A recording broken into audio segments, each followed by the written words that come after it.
This is Modern Mindset, the show where we discuss the psychology and emotions of business and finance. And today we're going to be looking at what could be, for most people, the biggest single investment that they tend to make, which is their homes, and what people are doing or not doing, interestingly, to actually increase the value of those homes. So actually joining us today, we have Andrew Weiss and Will Jones from the trade body for the home improvement industry, BETA, talking about a new initiative to encourage people to actually love the homes they live in. But it sounds like people aren't loving the homes they live in at the moment. So welcome to the show. Good morning. So give us a bit of background then about the research that you've carried out and just why is it that people aren't necessarily satisfied with this single biggest investment that they've made? Well, the research we carried out, which was nationwide, which was across asking people how they felt about their homes, how they felt about DIY, and what were the barriers between getting involved in DIY. And what came across was that there was quite a massive generational gap between those who were quite happy to go about simple DIY tasks and sometimes even more complicated DIY tasks, and then those who weren't. So 40% of 18 to 34-year-olds have little or no idea how to sort of approach or tackle a simple DIY project. Most will flock to the internet for information, but sometimes they just don't know where to look and don't have the confidence to do it. Interestingly, millennials, 13% of millennials admitted to performing one DIY task a year. But in some cases, that DIY task was changing a light bulb, which is hardly going to increase the value of your home, and it's hardly the most difficult DIY task. So there is this big generational gap, which we feel needs plugging. And do you think that that generational gap is about ownership? Because I would imagine that the older generations are more likely to own a home, whereas maybe the younger generations, they're renting. Is it a case of, well, if you're renting, you don't really care. You don't want to make too much of an investment in a place where it's not yours. In some cases, yes. But if you look at the UK statistics, we still have a very high level of home ownership in the UK. 64% was one of the world's highest. Keeping that housing stock, a lot of which was built probably pre-1980s, in good condition, is something that needs to be done. It maintains the value of that home, and it's an important sort of task or role of DIY to keep that going at, if you like, an affordable cost. That makes sense. And so these younger generations, they're less motivated, would you say, or is it about ignorance? What's the key reason why you've got a whole generation of people that are just avoiding something which could be really valuable for them? One of the key areas that came out of the research that was particularly interesting, certainly from that younger generation, it was really about a lack of knowledge and skills. And the lack of knowledge and skills was then leading to a significant drop in confidence or lack of confidence. And that seemed to be the key area that we needed to address immediately. And what was interesting was that the younger generation, the majority, have actually been brought up in homes where DIY tasks have sort of been undertaken around them on a sort of fairly regular basis. So you would have thought it wouldn't take that much to actually activate and encourage and get them out there to be inspired to basically have a go themselves, particularly when so many of them, the first port of call is actually social media, on the website to get that inspiration, and then linking quite nicely through to sort of how-to videos. Which I guess in previous generations, when there wasn't things like YouTube and all these kind of how-to videos, it was a case that you had to be you had to learn from maybe a parent or an uncle, something like that. Do you feel that as a result of this kind of convenience that you can access any information pretty much straight away with, let's say, YouTube or the internet, that actually we're missing an opportunity to actually learn from real people? That's a really interesting question. As you were asking the question, I was immediately taken back to my childhood. I was born up on a farm in Wales, and I can remember specifically being taught how to hammer a nail. And that, it sounds ridiculous, it's actually quite a skill. You have to know where to hold the hammer. You have to know it's not about hitting it with brute strength. It's about using the weight of the hammer. It's about accuracy. It's about aim.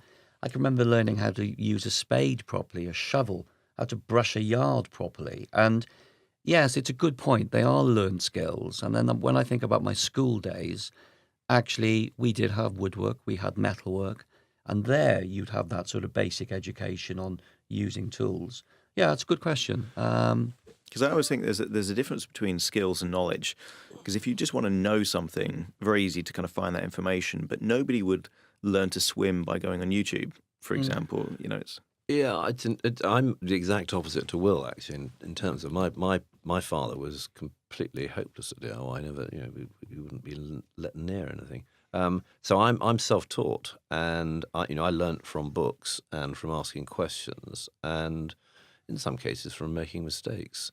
But it's not difficult. It's nowadays it's a lot easier than it was, because the tools and equipment and the quality of products out there are so much better, like in every walk of life, than they were 30, 40 years ago. It just makes it a lot easier. There's something to add to that, because you've got me thinking. If you look at one of the huge successes also within our industry, it's the rise of cooking and baking. A lot of the inspiration for that came from TV, which sadly is lacking on the home improvement DIY side. So I think we feel as an industry there's a massive opportunity there for a TV program, etc., like changing rooms in the old days. However, if we go back to the young example, the cooking and baking, the significant growth has come from the younger generation. They're very health conscious. They want to have a go. And most of them now are pretty adept at actually baking a cake. Well, the skill of baking a cake is the same as trying to hammer a nail in that you have to have a go. So I think Andrew's point is very valid. If you want to make the cake, the how-to video, even though they've got no experience of whisking and mixing, they're prepared to have a go. And that's a very good example of where that's worked. And I think if we look at the motivation, because clearly, it seems like there is an element of dissatisfaction. We've got research here that 63% of the UK don't love the home they live in, and yet for something which is very simple to kind of make basic improvements, there is a reluctance almost, at least on the outset, to actually kind of make the changes required. You mentioned like baking, even if you're an excellent cook and you make an amazing cake, that's going to give certain value to your friends, your family, that kind of stuff. If you improve your home, that's increasing the value of that asset.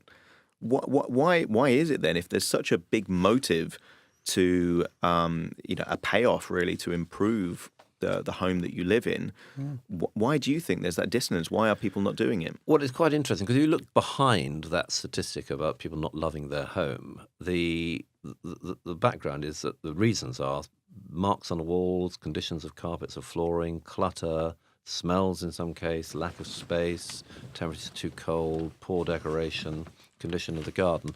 Those are all things that are quite easily changed around. Decluttering, putting up shelving or whatever it might be, or flat pack assembly is quite simple now. Actually, painting and redecorating, paint application is so much easier now than it was 20, 30 years ago, with the quality of the paint and the quality of the brushes and some of the tools, specialist tools that help you sort of cut around corners and things like that.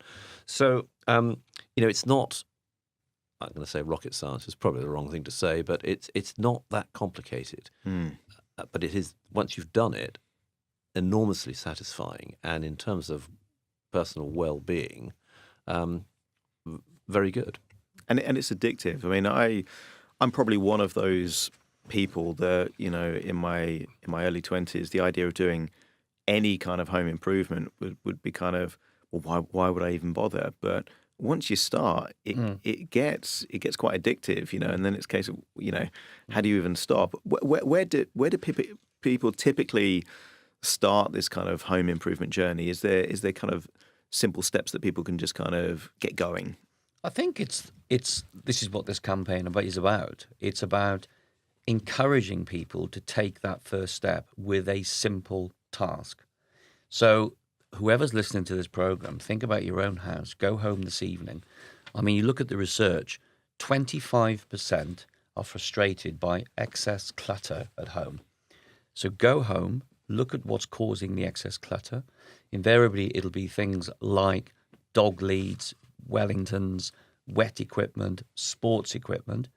Go online, go to a whole host of sort of excellent independent retail stores where you get loads of different advice, and get an assembly, a pack, where you can simply install 6 different size storage boxes into one nice unit.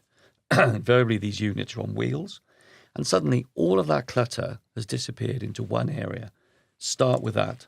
If you don't do anything else, start with that project and see where that takes you. Because I guess if you've got something clear, let's say a goal, one improvement to make, then it's a case of, well, you can learn that one thing. Because whereas baking, for example, if we're using that kind of analogy, it's going to be similar skills throughout. Home improvement is very different to, let's say, tile a floor or a wall compared to, let's say, basic, electrical work and things like that. Is there an element of overwhelm? Do people feel that this idea of home improvement is so big? Where do I even start? If people are, I think, not confident about, for example, using a drill, just go out and buy a sheet of plasterboard or a piece of wood or whatever it might be, and just practice a few times to get used to sort of the power and how it goes. In the same way as if you're baking a cake, baking a cake is you're following a recipe, and DIY task is pretty similar. It is a recipe, so you'll be told what tools to use, when to use them, how to make sure that you don't make a mistake, and then just get on and do it. It's not difficult. So there's things you can do to make life easier for yourself, without going straight on in and doing something that you're worried that might damage your home. I think it's identifying those simple tasks. We talked about storage. We talked about, or we haven't talked about, hanging a picture. So you've got a wall that basically is a big expanse. It looks bare. There's nothing wrong with the decoration of it, but you'd like to change something about it. Hang a picture. Choose a picture. Look at the weight of the picture, and then go into the relevant store and look at a whole host and array of different hanging appliances in terms of the weight of the picture, and just put some pictures up. It's so you think of how many pictures are stored by so many young people on their phones. You can easily send them to have them printed through. You can even have them sent back to you already in a frame of your choice. And then you just hang them up. It completely transforms a downstairs loo, transforms a kitchen, a dining room wall, family memories, and then the pride.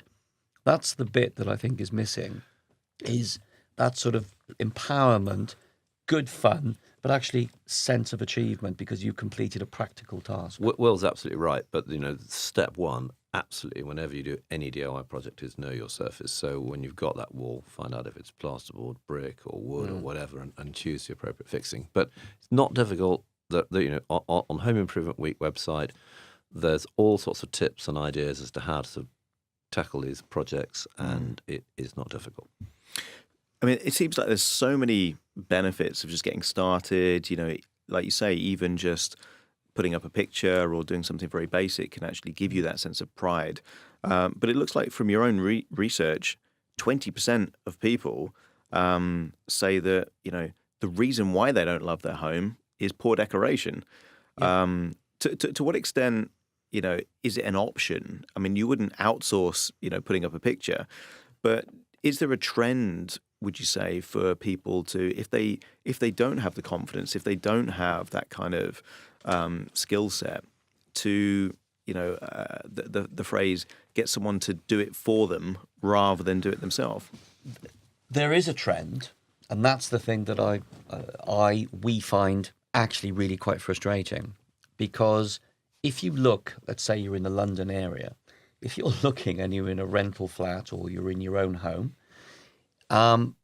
actually to do that could cost you £200 a day for a decorator to come round. By the time they've parked the van, sorted the whole thing out, they're not going to do a job unless it's 3 or 4 days going into a week. So suddenly, for young people who are probably paying very high rents or paying a very high mortgage, they've actually paid an inordinate amount of money just to change the look of a room, which in many cases is just a change of colour. And that's the beauty. If you want to refresh, be proud, love the home you live in, a simple colour change is the simplest way of doing it. And a lot of modern houses today, if you looked at the finishes, as Andrew's talked about, the preparation work is minimal. We're only talking about painting to change the colour. Yes, you need an undercoat, you then need a top coat. And you probably want, let's say, for example, you had 4 white walls. You decided to paint one of the walls a colour to match and give that sort of design element. The only bit you want to watch out for is you don't edge into the ceiling. Well, that's where you require a little bit of skill, but quite simply, you can put some masking tape across the top. You buy an edging brush, which invariably is 3/4 to make sure that just the top bristles go into the corner. You edge first, and then you paint the rest of the wall. That is incredibly rewarding. And in fact, as I'm saying it, it's probably the simplest task that we'd encourage people to do. One wall. If your wife's listening to this, well, you'll be painting this weekend, I think. It's interesting that 80% of UK adults own a paintbrush. So there are sort of tools out there that people just can use, and Paul's absolutely right in terms of the cost. It's a fraction of the cost doing it yourself than getting someone in to do it. If actually you can find someone to do it for you, because that's again a resource that is diminishing. Absolutely, and I'm an outsourcer. I get lots of home improvement done in my home, but rarely do I do it myself. In fact, painting, Will, is actually one of the few things that I will do. Outside of that, I tend to get someone else because I just feel they're going to do a better job than if I do myself. In terms of looking at the home as an investment, are there any particular things that people can do to their homes to increase the value of that investment? Well, if you look at the research in terms of the rooms that people featured most on, it's generally sort of kitchens, it's bedrooms, it's living rooms, and it's bathrooms. And in terms of buying or selling a home, generally those are the rooms that people look at to sort of make those decision purchases. So if you keep those rooms up to pace in terms of decoration, decluttered, looking neat and tidy and fresh, then that inevitably is going to allow you to realise probably a greater price for your home, and more so probably for kitchens and bathrooms and living rooms. One of the areas that we've subtly not really focused on is unpleasant smells.